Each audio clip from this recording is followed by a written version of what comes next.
चिदानंदरूपाय विश्वोत्पत्त्यादिहेतवे तापत्रय विनाशाय श्रीकृष्णाय वयं नुमः। श्रीमद्भागवत महापुराण में सत्य का प्रतिपादन किया गया है। किसी देवता विशेष की स्तुति नहीं की गई। सत्यो रामः रामयो सत्या ब्रह्म सत्यम जगन मिथ्या। ब्रह्म को सत्य कहा गया भगवान शंकराचार्य के द्वारा, संसार को मिथ्या कहा गया। संसरत इति संसारा, जो सरकता रहे उसी का नाम संसार है। संसार में कोई वस्तु स्थिर नहीं है, अस्थिर है, अस्थायी है। सच्चिदानंद की अलग अलग व्याख्या करेंगे, संध विच्छेद करेंगे। सत घन चित घन आनंद, परमात्मा सत्य स्वरूप है, चेतन स्वरूप है और आनंद स्वरूप है। परमात्मा का जो अंश आत्मा है सत्य के रूप में हम सबके अंदर विद्यमान है। सत्य जो है सबको प्रिय है। जो व्यक्ति दिन भर झूठ बोलता हो, सैकड़ों, सामने वाले से यही अपेक्षा करता है कि सामने वाला हमसे सत्य ही बोले। चार लोग मिलकर के जब चोरी करते हैं ना, जब बंटवारे का नंबर आता है तो लोग क्या कहते हैं, भैया थोड़ा ईमानदारी का परिचय दीजिएगा, बेईमानी मत कीजिएगा। यद्यपि सामान तो चुरा करके ले आए हैं, उस चोर को भी ईमानदारी प्रिय है। बोली भक्तवत्सल भगवान की जय हो। सत्य जो है परमात्मा का एक स्वरूप है। सत्यो रामः रामयो सत्यः, सत्यनारायण व्रत कथा, वहां भी सत्य की बात की गई। सत घन चित घन आनंद, परमात्मा चेतन है। चेतन माने प्रकाश। ये जो प्रकाश आप देख रहे हैं ना, भगवान के द्वारा जो प्रकाश हमको आपको प्रदत्त है, कितना भी हाइलोजन बल्ब लगा दीजिए वो व्यवस्था मिल नहीं पाएगी। प्रकृति के द्वारा जो मुफ्त में हमको आपको प्रदान की गई, तो परमात्मा सत्य है, चेतन है, यानी प्रकाश स्वरूप है। और तीसरा है आनंद, सत घन चित घन आनंद। भक्तों, आनंद का उल्टा नहीं होता है। सुख का उल्टा दुख, दुख का उल्टा सुख, राजा का उल्टा रंग, रंग का उल्टा राजा, दिन का उल्टा रात्रि। जब आत्मा को परमात्मा का साक्षात्कार होता है, भक्त को भगवान का साक्षात्कार होता है, तब आनंद की अनुभूति होती है। आनंद है कौन? तो कविता कानन केसरी कलिपनावतार प्रातः स्मृति श्री गोस्वामी तुलसीदास जी महाराज मानस में बता रहे हैं कि जो आनंद सिंध सुख राशि, जो आनंद सिंधु सुख राशि, जो आनंद सिंधु सुख राशि, जो आनंद सिंधु सुख राशि, जो आनंद सिंधु सुख राशि, करते त्रैलोक सुपासे, करते त्रैलोक सुपासे, करते त्रैलोक सुपासे। जो आनंद सिंधु सुख राशि, राम जी को आनंद का स्वरूप कहा गया है। राम जी हमारे आनंद स्वरूप हैं, कृष्ण भगवान आनंद स्वरूप हैं। तो परमात्मा सत्य स्वरूप है, चेतन स्वरूप है और आनंद स्वरूप है। विश्वोत्पत्त्यादि हेतवे, परम पिता परमात्मा के द्वारा विश्व का सृजन किया जाता है। ब्रह्मा के रूप में, विष्णु के रूप में संसार का पालन किया जाता है, और भगवान शंकर के रूप में संसार का प्रलय किया जाता है। प्रलय के देवता भगवान शिव। संसार के सृजन, पालन और संघरण जो तीनों के हेतु हैं, विश्वोत्पत्त्यादि हेतवे तापत्रय विनाशाय, तीनों प्रकार के तापों का जो हरण करने वाले हैं। अब तीन ताप क्या है? देखिए, मानस और भागवत दोनों एक दूसरे के पूरक हैं। भागवत की कथा कहने के लिए अगर मानस का ज्ञान नहीं है तो कथा संभव नहीं। नाना पुराण निगमागम, रामचरितमानस में तो वेद भी है, पुराण भी है, उपनिषद भी हैं और भागवत भी है। तो तापत्रय विनाशाय, 3 ताप क्या है? कहा दैहिक, दैविक और भौतिक। परमात्मा की कृपा जब जीव के ऊपर होती है तो उसके दैहिक, दैविक और भौतिक तीनों प्रकार के ताप, संताप नष्ट हो जाते हैं। तापत्रय विनाशाय श्री कृष्णाय वयम नुमा। कृष्ण के पहले श्री शब्द आया है। श्री जो है ये राधा जी के लिए है। लक्ष्मी, श्री माने लक्ष्मी, श्री माने राधा, श्री माने दुर्गा, श्री माने कात्यायनी। ऐसे श्री राधा जी के साथ विद्यमान भगवान श्री कृष्ण को वयम नुमा। देखिए व्याकरण में वयम जो है ये बहुवचन है। अहम, आवाम, वयम। अगर अकेले कहते तो अहम नमा बोलते, वयम नुमा क्यों कहा व्यास जी ने? देखिए अभी मान लीजिए जिलाधिकारी हमारे बीच में परम श्रद्धेय श्रीमान एलवी सिंह जी आए हैं। आप एक अच्छे अधिकारी रहे, ARTO, और बड़ी सुंदर कथा भी करते हैं। अभी 5 दिन कथा सुनने का अवसर हमको आपको प्राप्त हुआ। जो व्याख्या आपने रामचरितमानस की चौपाइयों का आपके द्वारा की जाती थी, क्या कहना है? तो ऐसे श्रोता अगर आ जाए तो भी भगवान की कृपा है। देखिए वक्ता तो बनना आसान है, लेकिन श्रोता बनना बहुत कठिन है। बोली भक्तवत्सल भगवान जय। भगवान शंकर एक अच्छे श्रोता भी हैं और एक अच्छे वक्ता भी हैं। तो कथा कहने के लिए पहले कथा सुनना चाहिए। अच्छा अध्यापक वही बन सकता है जो अपने जीवन काल में अच्छा विद्यार्थी रहा। तो भगवान शंकर एक अच्छे श्रोता भी हैं और एक अच्छे वक्ता भी हैं। कहीं सुनहि अनुमोदन करहि, कहा तो सुनत रघुपत गुण गाथा, कछु दिन तहां रहे गिरनाथा।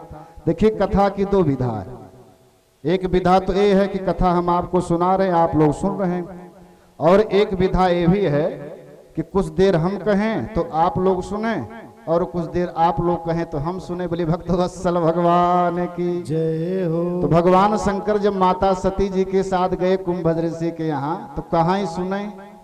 तो कुछ देर तो भगवान शंकर कुंभज ऋषि को कथा सुनाते थे, उसके बाद कुंभज जी भगवान शंकर को कथा सुनाते थे। ये भी एक कथा की विधा है, होना चाहिए। तापत्रय विनाशाय श्री कृष्णाय वयम नुमा।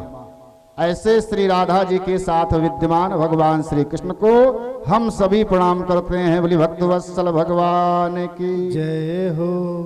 अच्छा वयम शब्द का प्रयोग क्यों किया गया? अभी जिलाधिकारी के यहाँ आपको एप्लीकेशन देना हो, अकेले चले जाइए, वो बात उतनी मजबूती से नहीं सुना जाएगा। अभी हम लोग सुल्तानपुर जिले में देव पुरोहित महासभा का गठन हुआ है। तांडव फिल्म जो भी सीरीज हुई है, इसके खिलाफ हम लोग जिलाधिकारी महोदय को गए थे एप्लीकेशन देने के लिए। क्या गजब का सम्मान हुआ महाराज। स्वयं SP साहब उठ करके हम लोगों का अभिवादन किए। तो अगर कई लोग हम लोग साथ में जाएंगे किसी कार्य के लिए, अथवा सामूहिक रूप से बैठ करके अपने इष्ट की, अपने परिवार के साथ वंदना करेंगे, सुंदर कांड का पाठ करेंगे, तो बहुत शीघ्र परमपिता परमात्मा की कृपा होगी। यही कारण है कि श्रीमद् भागवत के प्रथम श्लोक में महात्मा के व्यास जी लिखते हैं कि वयम नुमा, हम सभी प्रणाम करते हैं। बोली भक्तवत्सल भगवान की जय हो। तापत्रय विनाशाय श्री कृष्णाय वयम नुमः। ऐसे भगवान श्री कृष्ण को हम सभी प्रणाम करते हैं, अभिवादन करते हैं। नैमी सारण तीर्थ की पावन पुनीत वसुंधरा पर, धरा पर 88,000 ऋषियों की सुंदर सभा लगी हुई। उस सभा की अध्यक्षता श्री शौनक जी महाराज कर रहे हैं। कई विषयों से PhD की डिग्री हासिल किए हैं, डॉक्टर ऑफ फिलॉसफी। 4 वेद, 6 शास्त्र, 18 पुराणों के मर्मज्ञ हैं। हम नहीं कह रहे हैं, भागवत में लिखा गया कथामृत रस स्वाद कुशला। कथामृत का रस स्वादन करने में जो बड़े कुशल हैं, परम विद्वान हैं। 88,000 ऋषिगण जो बैठे हैं उस सभा की अध्यक्षता कर रहे हैं। उसी सभा में श्री सूत जी महाराज आ गए, जो रोमहर्षण के पुत्र हैं, जिनकी उम्र जो है मात्र 18 वर्ष की है। शौनक जी की उम्र लगभग 1000 वर्ष की थी। हजार वर्ष के महात्मा सब उठ करके खड़े हो गए। अभिवादनशीलस्य नित्यं वृद्धोपसेविनः चत्वारि तस्य वर्धन्ते आयुः विद्या यशो बलम। आवत ही हर्षे नहीं नैनन नहीं स्नेह, तुलसी तहाँ न जाइए चाहे कंचन बरसे मेघ। शौनकादिक ऋषिगण उठ करके श्री सूत जी महाराज जी का अभिवादन किए और हाथ जोड़ करके बड़े दीनहीन भाव से निवेदन करते हैं। कैसे कहते हैं? जैसे माता पार्वती जी ने भगवान शंकर से कहा था, बोली भक्तवत्सल भगवान की जय हो। कि पूछे हूँ रघुपति कथा प्रसंगा, पूछे हो रघुपति कथा प्रसंगा, पूछे हो रघुपति, पूछे हो रघुपति कथा प्रसंगा। सकल लोक जग पावन गंगा, सकल लोक जग पावन गंगा, सकल लोक जग पावन गंगा। भक्तवत्सल भगवान की जय हो। उस प्रसंग में भगवान शंकर ने पार्वती जी को 2 बार धन्यवाद कहा। हे देवी, आपने प्रश्न करके हमारे ऊपर कृपा किया। अच्छा ये बताइए, कृपा जो है श्रोता के ऊपर होती है कि वक्ता के ऊपर? जैसे अभी हम कहें कि आप लोग आ करके हमारे ऊपर कृपा की, हाँ वास्तव में कृपा है। क्योंकि भगवान जब कोई वक्ता कथा कहता है तो पहले कृपा वक्ता के ऊपर होती है, श्रोता के ऊपर बाद में होती है।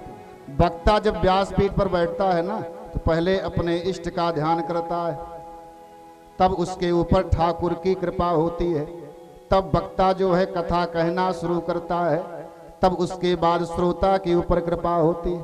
तो भोले बाबा ने वहां पर धन्यवाद दिया कि धन्य धन्य गिरी राज कुमारी, धन्य धन्य श्री राजकुमारी, धन्य धन्य गिरी राज कुमारी, धन्य धन्य गिरी राजकुमारी।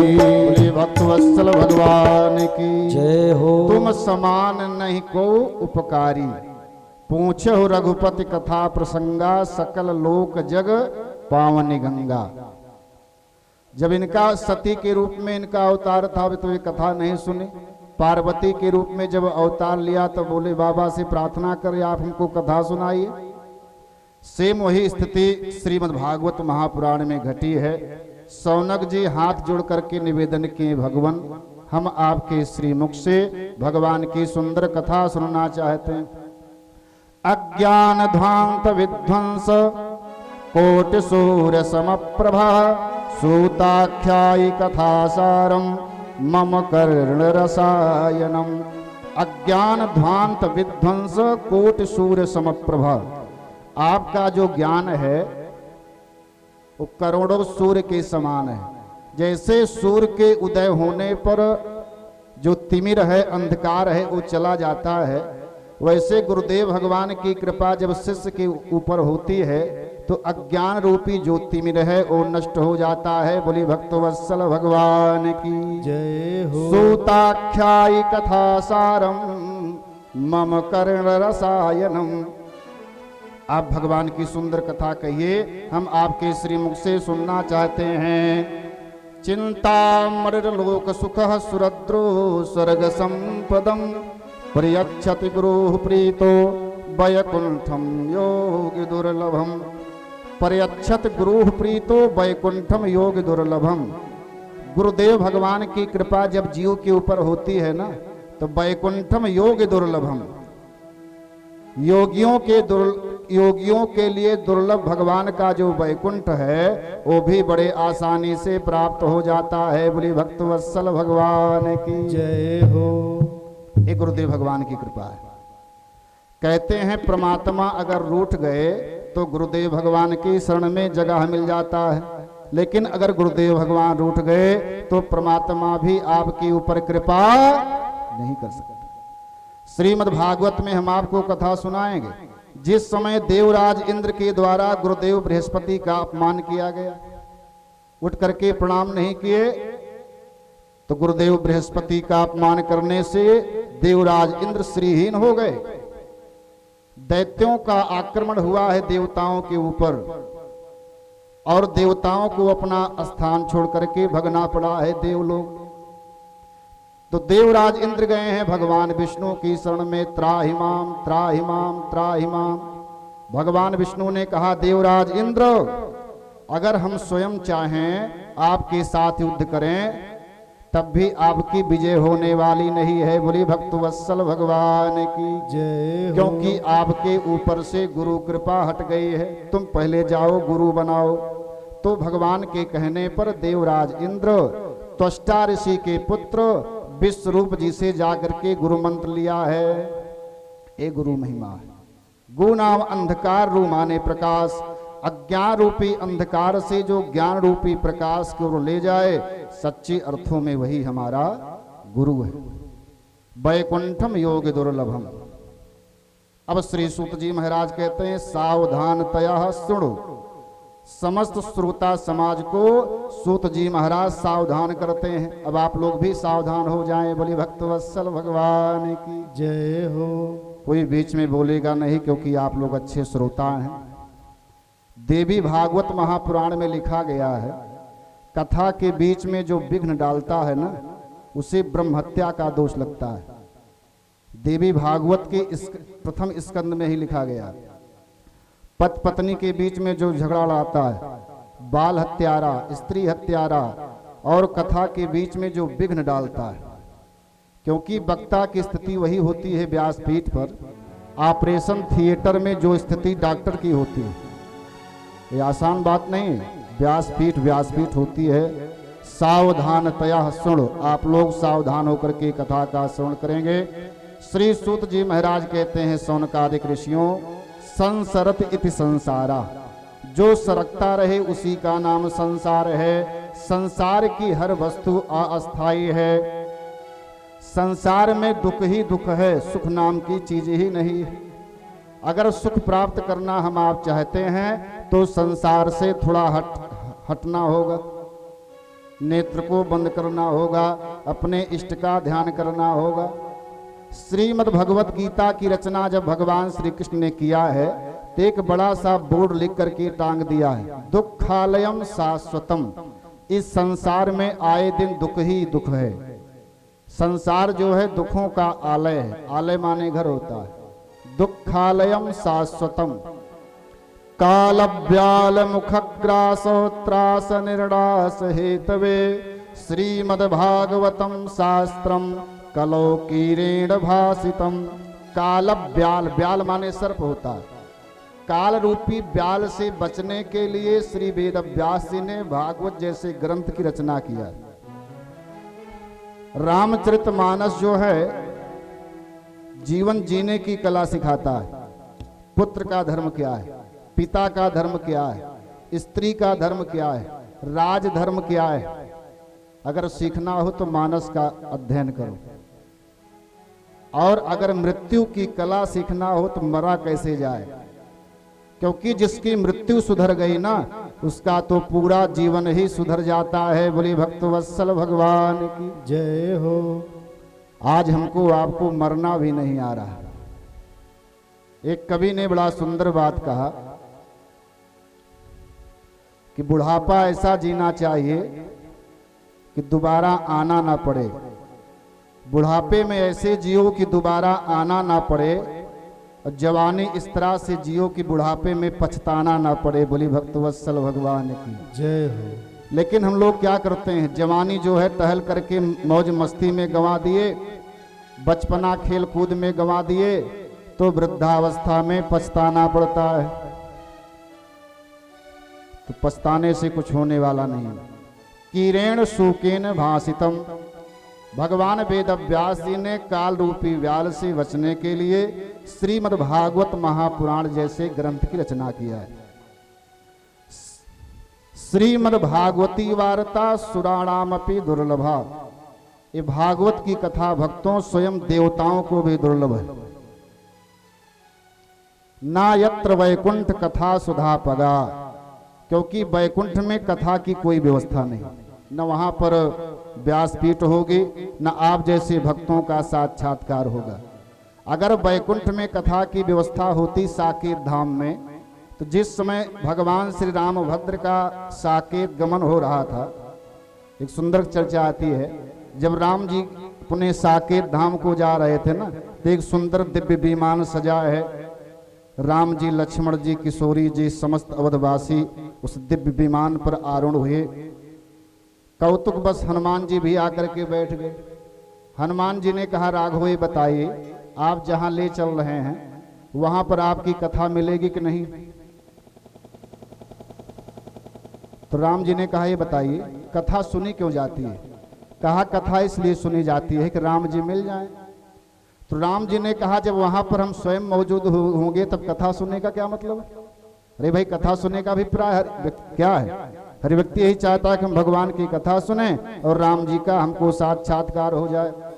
तो वैकुंठ में हम स्वयं होंगे तो वहां कथा से क्या मतलब है? हनुमान जी ने कहा, राघव हम आपके बिना तो रह सकते हैं, लेकिन आपकी कथा के बिना नहीं रह सकते हैं। बोली भक्त वत्सल भगवान की जय हो, प्रेमाय अवतार की जय हो।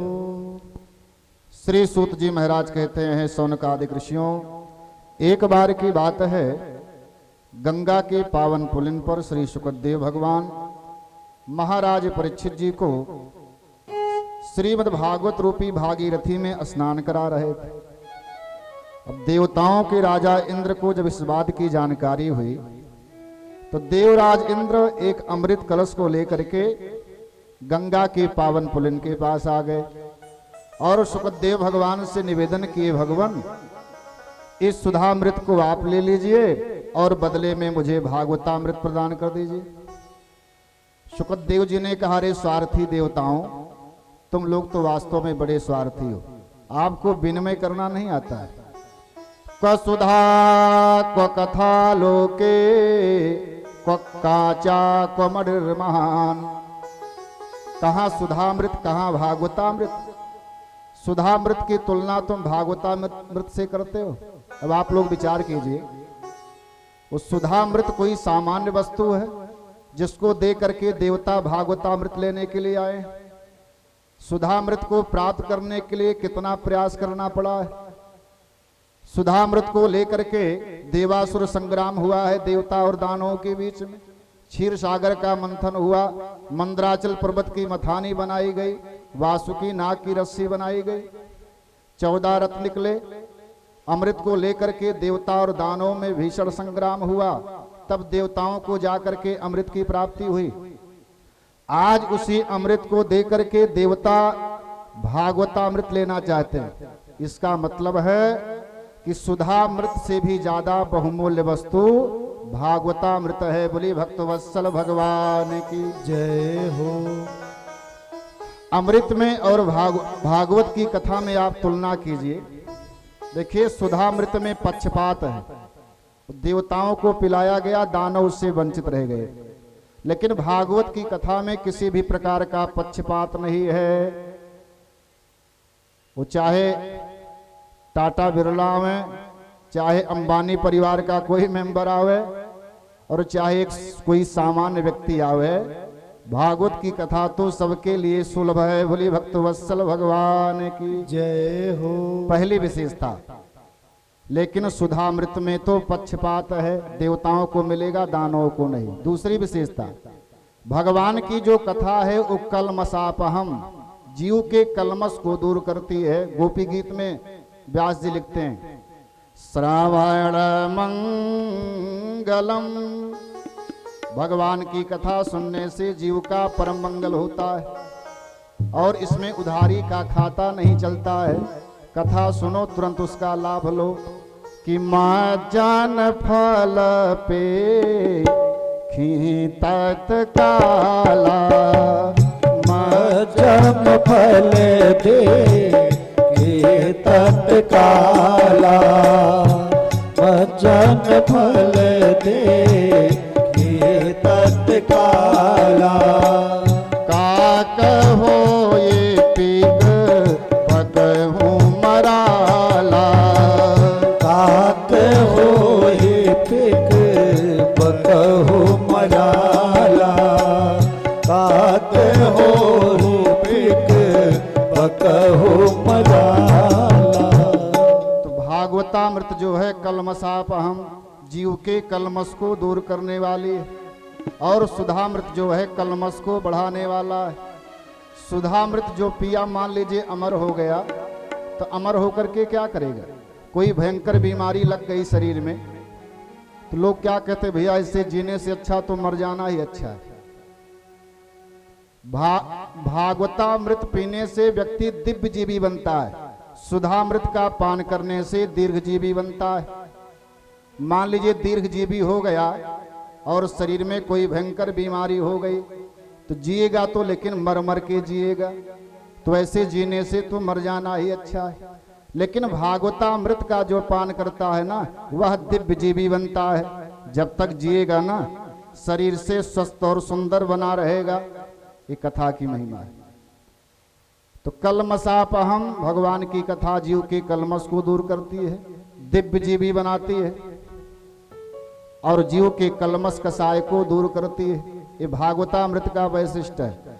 सुखदेव भगवान ने कहा है, स्वार्थी देवताओं भग जाओ इस स्थान से, हम आपको भागवतामृत नहीं प्रदान करेंगे, क्योंकि आपको सौदा करना आता नहीं है। तुम कांच दे करके मणि लेने आए हो, को सुधा को कथा लोके को कांचा को मणि महान। तुम सीधे साधे आए होते, तुम आपको भागवत की कथा सुना देते। इन्हीं की देवताओं को भी भागवत की कथा नहीं प्राप्त हो पाई, तो व्यास जी लिखते हैं भागवत में, श्रीमद् भागवती वार्ता सुराणामपि दुर्लभा। ये भागवत की कथा स्वयं देवताओं को भी दुर्लभ है। सत्संग की इतनी बड़ी महिमा है भक्तों। एक बार ब्रह्मा जी ने मन में विचार किया, आइए हम इस बात का परीक्षण करते हैं कि संसार का वैभव श्रेष्ठ है कि सत्संग। तो ब्रह्मा जी ने एक सुंदर सी तराजू लिया, ध्यान दीजिएगा। तराजू के बाएं पल्ले में संसार के संपूर्ण भोग की सामग्री को रखा, दाहिने पल्ले में एक क्षण का सत्संग रखा। तो दाहिना वाला पल्ला नीचे की ओर चला गया और बायां पल्ला ऊपर की ओर उठ गया। बोले भक्तवत्सल भगवान की जय हो। तो रामचरितमानस के पंचम सोपान में कविता कानन केसरी कलिपनावतार, हिंदी साहित्याकाश के दैदिव्यमान नक्षत्र, ब्राह्मण कुलभूषण कवि कुल चूड़ामणि गोस्वामी जी लिखते हैं कि तात स्वर्ग अप वर्ग सुख धरिय तुलायक अंग।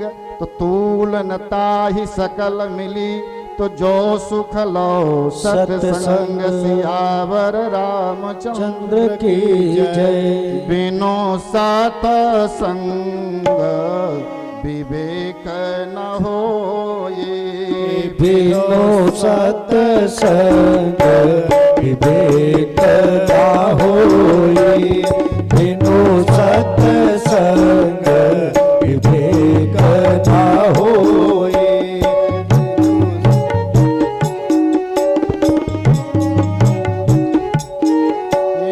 राम कृपा बिनु सुलभ न सोए, राम कृपा बिनु सुलभ न सोए, राम कृपा बिनु सुलभ न सोए। देखिए, राम जी की कृपा होती है तब सत्संग की प्राप्ति होती है। सत्संग से क्या मिलता है? सत्संग से होता है विवेक, सत्संग से होता है विवेक, विवेक से होता है वैराग्य, वैराग्य से होता है अनुराग, अनुराग से होता है भगवत प्राप्ति। बोले वृंदावन बिहारी लाल की जय हो। जैसे कोई गुब्बारा अगर फूट जाता है ना, तो छोटा बच्चा होता खूब रोता है कि हमारा गुब्बारा फूट गया, गुब्बारा फूट गया। लेकिन उसका पिता कहता है बेटा है तो गुब्बारा है ना, फूट गया तो फूट गया, चलो हम आपके लिए दूसरा गुब्बारा ले आ देते हैं। क्योंकि पिता को इस बात का ज्ञान है कि गुब्बारा कोई बहुत महंगी वस्तु नहीं है, एक आध दो गुब्बारा अगर फूट गया तो दोबारा आ जाएगा। लेकिन बच्चे को इस बात का ज्ञान, तो सत्संग से विवेक, विवेक से वैराग्य, वैराग्य से अनुराग, अनुराग से भगवत प्राप्ति। मिलहि न रघुपति बिनु अनुरागा, किए जोग तप ज्ञान विरागा। तो भक्तों सत्संग की बड़ी महिमा है।